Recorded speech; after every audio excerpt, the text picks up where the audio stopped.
देश हैरान है। ओवैसी जी को क्या हो गया है? हैदराबाद के लोग कह रहे हैं कि ओवैसी को इतना परेशान नहीं देखा कभी। ओवैसी कैंपेन में दिन रात एक किए हुए हैं, लेकिन फिर भी बेहद परेशान हैं। क्या ओवैसी ब्रदर्स को जमीनी हकीकत बेचैन कर रही है? क्या सचमुच मुस्लिम मोहल्लों में कोई सीक्रेट मैसेज आ रहा है? वहां से कुछ ऐसी बात आ रही है जिससे न सिर्फ ओवैसी बल्कि अखिलेश यादव तक की बेचैनी बढ़ चुकी है। लेकिन ऐसा हो क्यों रहा है? इसके पीछे की वजह क्या है? इस रिपोर्ट में आपको दिखाते हैं।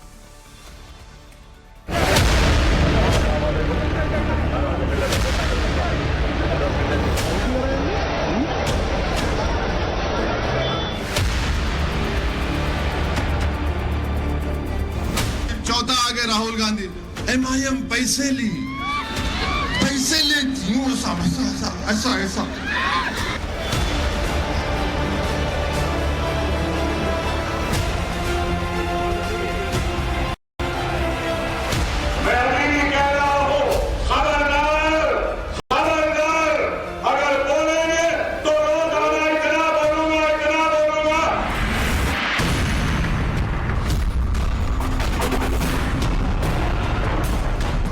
सब लोग अपनी अपनी ख्वाहिश को दबा लिए। क्यों? रियासत तेलंगाना के मुस्तकबिल को बचाना है, इन बच्चों का मुस्तकबिल खुशगवार रहना। हम तेलंगाना को वो जगह बनने नहीं देंगे जहां पर लोगों के घरों को तोड़ दिया जाता है।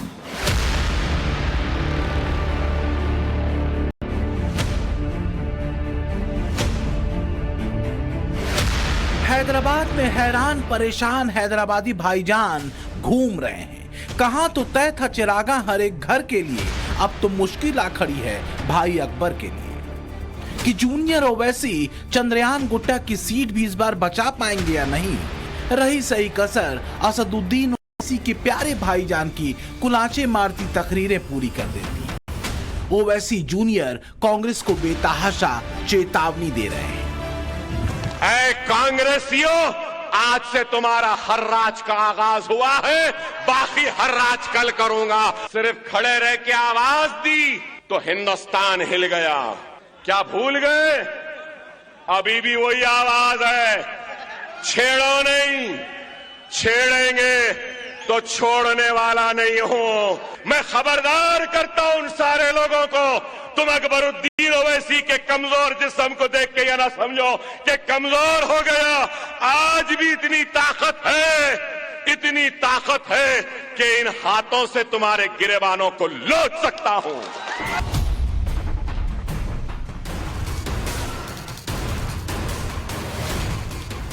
तो बात गिरेबान तक पहुंच जाए तो समझिए बेचैनी आसमान छू रही है। पूरा जोर लगा दिया है दोनों भाइयों ने, क्योंकि दांव भारी है। हैदराबाद के किले में डबल सेंध मारी है। एक तो वैसे ही करीब 2 साल पहले बीजेपी हैदराबाद के वार्डों में अपनी पकड़ मजबूत कर AIMIM को झटका दे चुकी है। दूसरी तरफ कांग्रेस है जो ओवैसी फैमिली के मुस्लिम वोट बैंक पर सीधे दावेदारी कर रही है। राहुल गांधी तो हैदराबाद की अपनी सभाओं में ओवैसी पर सीधे आरोप लगा चुके हैं कि AIMIM बीजेपी से पैसे लेकर अपने कैंडिडेट उतार देती है ताकि कांग्रेस को नुकसान हो। जहां भी हम जाते हैं वहां पे जादू से MIM के कैंडिडेट आ जाते हैं, और सारे के सारे कैंडिडेट जो आते हैं वो बीजेपी की मदद करने वाले कैंडिडेट आते हैं। जहां पे MIM का कुछ लेना देना नहीं, वहां पे जादू से इनके कैंडिडेट आ जाते हैं। और कैंडिडेट को पैसा कौन देता है? बीजेपी देती है। MIM, बीजेपी और BRS एक शक्ति है। आगे राहुल गांधी, MIM पैसे ले यूं ऐसा। अरे मैं बोला मियां, ये गर्दन के रगा फट जाएंगे आराम से, पैसे लिए बोलो। अरे वो बेचारा हमारा साबिका विक्रम क्या भट्टी विक्रमा, उन्हें तर्जुमा कर रहे, उसको पुकार उन्हें भी सुनता, और इतने गुस्से में बोल रहे आप। दरअसल ओवैसी भाईजान इस लाइन से इतने नहीं भड़के जितना इस बात से दहले हुए हैं कि अगर कर्नाटक वाला भाव मुसलमानों ने हैदराबाद में ओवैसी को दे दिया तो उनकी दुकान पर तो ताला लगना तय है। यही वजह है कि सीनियर ओवैसी हो या जूनियर ओवैसी, अब कांग्रेस से कौम को खबरदार कर रहे हैं। मेरा भाई ने गोली खाई, मैं गोली खाया। अरे हम अपने नहीं, अपनी कौम, अपने मिल्लत के वक़ार, उनकी इज्जत, उनकी शान, उनकी शौकत, उनकी अजमत के लिए लड़ते हैं। सच कहें तो हैदराबाद के गढ़ में इज्जत, शान और शौकत दांव पर है ओवैसी फैमिली, और कांग्रेस मुसलमान वोट के एक बड़े स्टेक होल्डर के तौर पर मैदान में है। जाहिर है इसका सीधा नुकसान ओवैसी को है, न कि बीजेपी को। यहाँ पे ना तो एमआईएम से हैं, ना तो बीजेपी से हैं, ना तो बीआरएस से हैं। कांग्रेस अच्छा है। अच्छा, एमआईएम ने काम नहीं किया क्या यहाँ पे? एमआईएम कुछ भी नहीं किया, कांग्रेस अच्छा है। पर एमआईएम तो कह रहा है कि मुस्लिम वोटर उनके साथ है। कोई भी नहीं है मुस्लिम वोटर, चेहरे पे दाढ़ी रखा, झूठ नहीं बोल रहा हूँ मैं। मुस्लिम वोटर कोई नहीं है। कांग्रेस ठीक है। सेंट्रल में भी कांग्रेस। और कांग्रेस कह रही है हमारे साथ है, असद साहब कह रहे हैं हमारे साथ है। असल में मुस्लिम जो है वो किसके साथ है? कांग्रेस के साथ है। कांग्रेस के साथ है। बस यही हवा ओवैसी दर्ज की हवा खराब कर रही है। समझ नहीं आ रहा कि सोर बैठे, रातों की नींद और दिन का चैन गायब है। यही वजह है कि सत्तारूढ़ बीआरएस का हमला भी बीजेपी से ज्यादा कांग्रेस पर है। Why are you making it so personal about Rahul Gandhi? Rahul Gandhi is one of the biggest buffoons of this country. Without Your a question. father said the same words. And that's why I'm saying anybody who's aligned with this buffoon, it has to be the B team, buffoon team. If you remember, the only party that imposed emergency on this country is Rahul Gandhi's party and his grandmother. The funny part, with Rahul Gandhi is he comes here to Telangana, he calls us a dynasty. Come on, there can't be a bigger joke than this because होते कौन है राहुल गांधी? हैदराबाद शहर में मुस्लिम आबादी करीब 30% है, जबकि हिंदू आबादी 65% है। वहीं पूरे हैदराबाद जिले में हिंदू आबादी 51.89% है, मुस्लिम आबादी 43.45% है। ज्यादातर मुस्लिम वोट एआईएमआईएम की तरफ ही जाता रहा है, लेकिन कांग्रेस के मैदान में जोर शोर से उतरने पर यह वोट कांग्रेस की तरफ शिफ्ट हो सकता है। और अगर ऐसा हुआ तो ओवैसी को अपनी पार्टी की 7 विधानसभा सीटें बचानी भी मुश्किल हो सकती है। 2018 के चुनाव में एआईएमआईएम को 6 सीटें हैदराबाद लोकसभा क्षेत्र में मिली थी, जबकि 1 सीट सिकंदराबाद लोकसभा क्षेत्र में हासिल हुई थी। खास बात यह है कि जिन 7 सीटों पर एआईएमआईएम जीती थी, उनमें से 3 सीटों पर बीजेपी दूसरे नंबर पर रही थी। ऐसे में ओवैसी इसलिए परेशान हैं क्योंकि अगर मुस्लिम वोट कांग्रेस की तरफ शिफ्ट हुआ तो हैदराबाद लोकसभा में आने वाली इन 7 विधानसभा सीटों पर एआईएमआईएम का गणित फंस सकता है और चुनावी भाषणों में ओवैसी का कांग्रेस वाला ये दर्द बाहर आ ही जाता है। ये जो कांग्रेस के दुम छल्ले फिरते, बोलो मेरे अखलास पर, मेरे पार्टी के अखलास पर तुम उंगली नहीं उठा सकते। कई सीटें हैं, सब लोग अपनी अपनी ख्वाहिश को दबा लिए। क्यों? रियासत तेलंगाना के मुस्तकबिल को बचाना है, इन बच्चों का मुस्तकबिल खुशगवार रहना। हम तेलंगाना को वो जगह बनने नहीं देंगे जहां पर लोगों के घरों को तोड़ दिया जाता है। हम तेलंगाना को जगह नहीं बनने देंगे जहां पर एनकाउंटर किया जाता है। हम तेलंगाना को वो जगह बनने नहीं देंगे जहां पर हिंदू और मुसलमान एक दूसरे से लड़ेंगे। मुस्लिम वोट बैंक पर कांग्रेस बखूबी फोकस कर रही है। कर्नाटक में ये फोकस कांग्रेस को कामयाब कर चुका है। अब बारी तेलंगाना और फिर आगे हिंदी बेल्ट की है। वैसे भी हैदराबाद के बाहर ओवैसी अपनी राजनीतिक लकीर खींच पाने में नाकाम साबित हुए हैं। महाराष्ट्र में ओवैसी की पार्टी के 2 विधायक हैं। बिहार में जीते तो 5 विधायक थे, लेकिन बाद में 4 आरजेडी में शामिल हो गए। इसी तरह पिछले साल गुजरात चुनाव में 13 प्रत्याशी ओवैसी ने मैदान में उतारे थे, लेकिन सभी हारे।